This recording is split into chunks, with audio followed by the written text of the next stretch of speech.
Hey everyone, and welcome back for another deep dive. Yeah, glad to be back. So this time we're going deep into September 1967. A month chock full of UFO sightings. Exactly. Yeah. And what's really cool about this one is our main source. Hmm. It's this Missouri bulletin called Skylook. So it's not like official reports or anything like that. Right. It's like straight from the people who saw this stuff. Like we're getting a glimpse into what everyday folks were experiencing back then. Yeah. I mean, think about it. 1967, the space race sci-fi was huge. Absolutely. A time when the possibility of aliens was on everyone's mind. For sure. So let's jump right in. Sounds good to me. Okay, so picture this.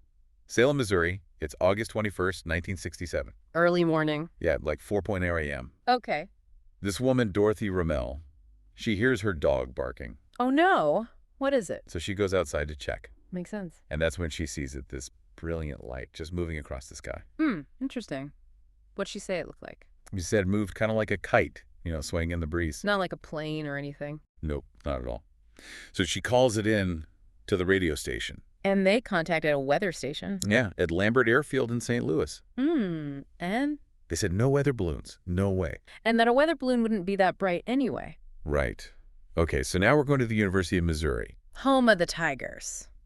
MIC. There's this chemistry student, John P. Coons.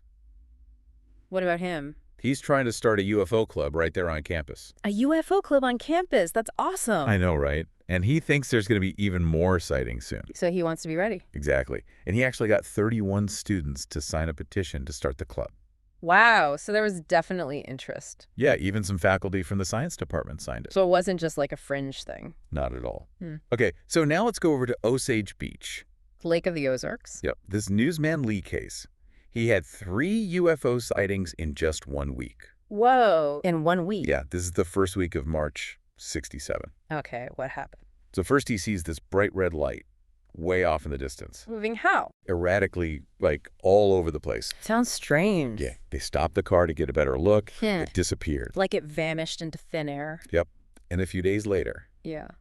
this time it's a bright white light. Where was this one? Traveling northwest, about 2,000 feet up. And then what? It just went out. Like someone flipped a switch. Exactly. Oh. Then get this, the third sighting, a white light zigzagging across the sky. Zigzagging. Yeah, and it hovered for a bit before disappearing. Like he was putting on a show or something. I know, right? Yeah. Okay, so now let's head down to Tulsa, Oklahoma. Okay. August 12th, 1967, late night, like 1:30 in the morning. Okay. This Airman Gordon Smith, he's with his brother and a friend. Out looking for UFOs. Well, they were all members of this group, the International Order for the Investigation of Unidentified Flying Objects. Wow. They were serious about this stuff. Oh, yeah. And get this, they see 5 glowing objects in formation, passing over Tulsa from north to south. I wonder if it was some kind of military exercise. Well, Smith was an Air Force airman. So he'd probably know. And he said it wasn't a meteor shower or anything like that. Interesting. Okay, next stop, Ontonagon, Michigan. Okay. Late August 1967. Tons of people are reporting these bright silvery discs. Like how many? Formations of 3 to 7 objects. That many. Yeah, and it wasn't just one night either. Multiple nights. This happened on August 24th and 25th.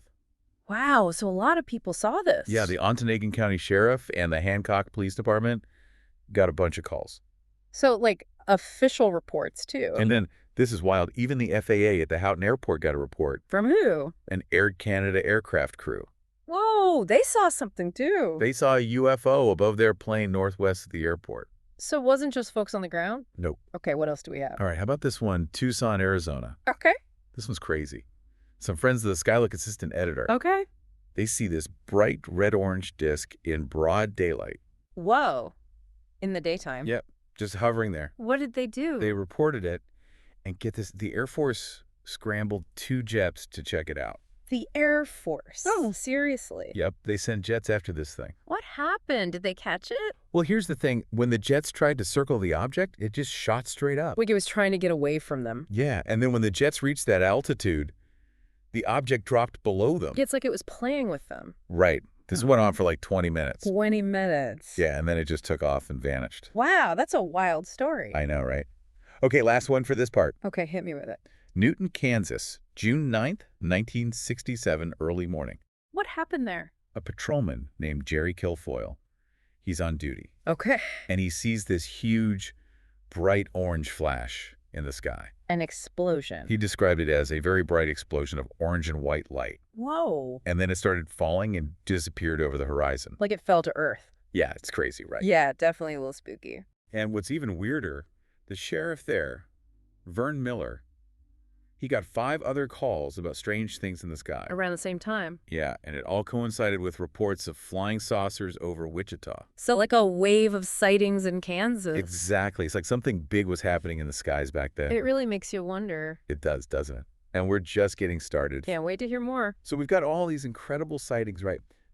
But there's more to the story. You mean like what people were making of all this? Exactly. It wasn't just about seeing weird lights. It was about trying to understand them. Yeah, that makes sense. People were looking for answers. Right, and Skylook actually captures some of that. Like they mentioned this Dr. James McDonald. Who was he? He was a senior physicist at the University of Arizona. Okay. And get this, he actually spoke before the United Nations Outer Space Committee. Whoa! The United Nations? Yeah, this was in June '67. What was he talking about? He was advocating for taking UFOs seriously as a scientific subject. So he thought there was enough evidence to really investigate it. Yeah, he felt like there was something there worth studying. Wow, that's pretty bold. Especially back then. I know, right? He even suggested that UFOs could be like alien spacecraft on reconnaissance missions. Like, they're checking us out. Exactly, gathering information about Earth. I mean, it's not impossible. So it seems like the idea of extraterrestrial life was gaining some traction. Yeah, definitely. It wasn't just a fringe idea anymore. Okay, so Skylook also mentions this really interesting anecdote. Oh, what is it? It's about Dr. Frank Stranges. Okay, never heard of him. Well, he was interviewed on Art Linkletter's radio show. Art Linkletter, the guy with the kids. Yeah, that's him. This was August 11th, '67. What happened? So Linkletter asks his audience, there were about 400 people there. He asks them, how many of you believe in flying saucers? What did they say? About half the audience raised their hands. Half. Wow, that's a lot. Right. And even Linkletter himself admitted he was a skeptic. So even the skeptics were starting to wonder. Yeah, it's like the tide was turning. Interesting. So what about this Dr. Stranges? Well, during the interview, they asked him to name the most authentic UFO sighting he knew of. Oh, I'm curious. What did he say? He picked the Red Bluff, California sighting. What happened there? A patrolman saw 3 red objects swooping down. Okay. The Air Force later said it was Mars and 2 bright stars. Ah, so just a misidentification? Except when people looked into it, Mars and those stars weren't visible that time and location. So the Air Force's explanation didn't really hold up? Nope, not at all. So what about this Dr. Stranges guy? What's his story?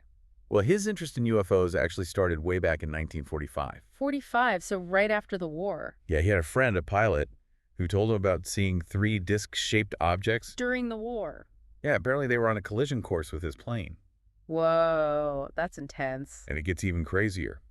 Other members of his group corroborated the story. So it wasn't just one guy seeing things. Exactly. Yeah. It seems like this really sparked Strange's interest in UFOs. Yeah, I can see how that would do it.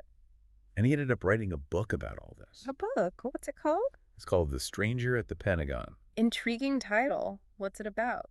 It tells the story of a being from Venus who was supposedly working at the Pentagon. A Venusian at the Pentagon. That's wild. I know, right?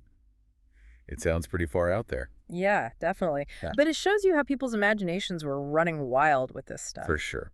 Oh, before we move on, there's one more thing from the Skylook Bulletin. Okay, lay it on me. This was March 16th, 1967. Okay. 2 people near Camden, Missouri, saw this disc-shaped object from their car. What color was it? They described it as white and yellow. That's all the details they give.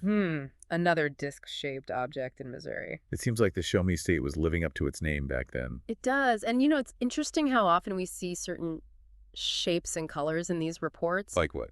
Discs, glowing lights, red, orange, white. It's like they're recurring themes in UFO sightings. Yeah, that's a good observation. It makes you wonder if there's a connection. Right. Like, are they all related somehow, or is it all just random? So many questions.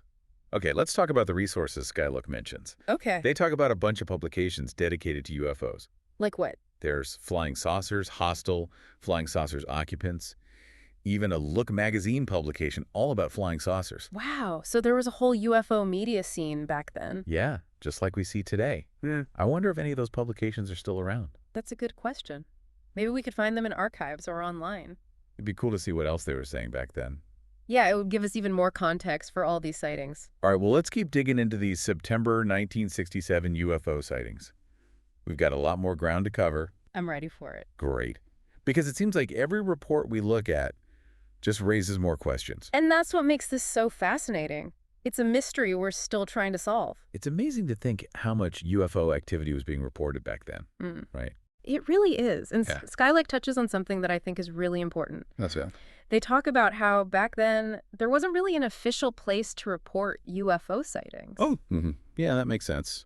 So where were people supposed to go? Exactly. I mean, some people called the police or the Air Force, Oh. but there wasn't really a standardized system. Mhm. No central database or anything. So a lot of sightings probably just slipped through the cracks. Probably.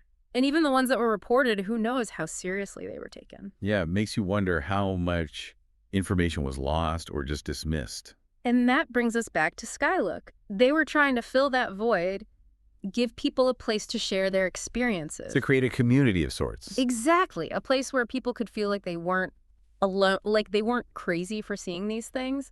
Like they were saying, hey, we believe you. Something strange is happening in our skies. And that's a powerful message, especially when you're dealing with something as unexplained and often ridiculed as UFOs. Absolutely. So as we wrap up this deep dive into September 1967, what stands out to you the most? For me, it's the sense of wonder, the feeling that anything was possible. Yeah, like we were on the verge of some major discovery. Exactly. And even though we still don't have all the answers, that sense of wonder, that curiosity, it's still alive and well. It is. And who knows, maybe someday we'll finally unlock the secrets of the universe. Maybe. But until then, we'll keep looking up at the stars, keep asking questions, and keep searching for the truth. Well said. And to all our listeners out there, keep those reports coming. We're in this together. That's right. Let's keep exploring the unknown. Until next time, on The Deep Dive.